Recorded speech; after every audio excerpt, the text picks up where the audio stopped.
Shalom saudara sekalian, renungan hari ini berjudul Milik Allah.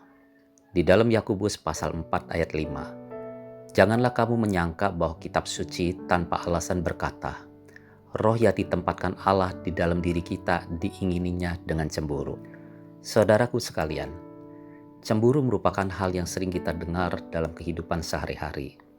Baik cemburu dalam hubungan sosial antara suami istri atau yang sedang pacaran. Kadangkala cemburu juga mempunyai konotasi yang negatif. Misalnya kenapa orang tersebut lebih cantik sedangkan aku tidak. Kenapa dia hidupnya lebih sukses sedangkan aku tidak. Akibatnya ketika ada orang yang lebih cantik dan sukses, maka perasaan kesal dan cemburu, bahkan cemburu yang menjurus iri hati, ada di dalam kehidupannya. Tapi apa yang dimaksud dengan cemburu dalam ayat di atas? Untuk itu, kita harus melihat di dalam 2 Korintus pasal 11 ayat 2. Sebab, aku cemburu kepada kamu dengan cemburu ilahi, karena aku telah mempertunangkan kamu kepada satu laki-laki untuk membawa kamu sebagai perawan suci kepada Kristus. Rasul Paulus mengatakan cemburu ilahi. Kembali dalam Yakobus pasal 4 ayat 5, bahwa Allah cemburu karena manusia adalah miliknya.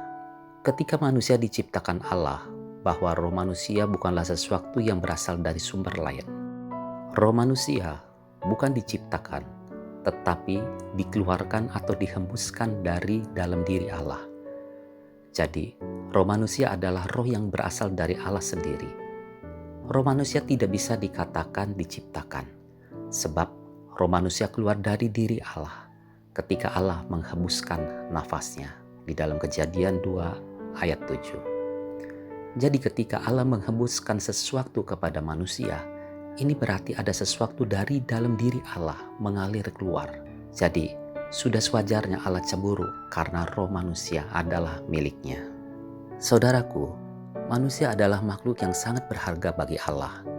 Sebab itu ketika manusia jatuh di dalam dosa dan demi menyelamatkan manusia, Allah memberikan dirinya sendiri, yaitu putranya Yesus Kristus sendiri. Betapa mahal harga yang Allah berikan tersebut. Oleh sebab itu kita tidak boleh menyia-nyiakan keselamatan yang begitu besar. Sebab Allah ingin bahwa ketika suatu saat kita dipanggil pulang, maka kita akan bersama-sama Allah di surga yang mulia. Janganlah kita mendua hati dalam hidup ini seperti kekayaan, keluarga, dan sebagainya yang menarik hati kita lebih daripada Tuhan. Biarlah Tuhan yang terutama dalam hidup ini. Dan percayalah, ketika kita mengutamakan Tuhan, maka Dia pun akan mengutamakan kita. Oleh sebab itu, biar kita tetap setia dalam panggilan kudus-Nya. Amin. Tuhan memberkati. Sola Gracia.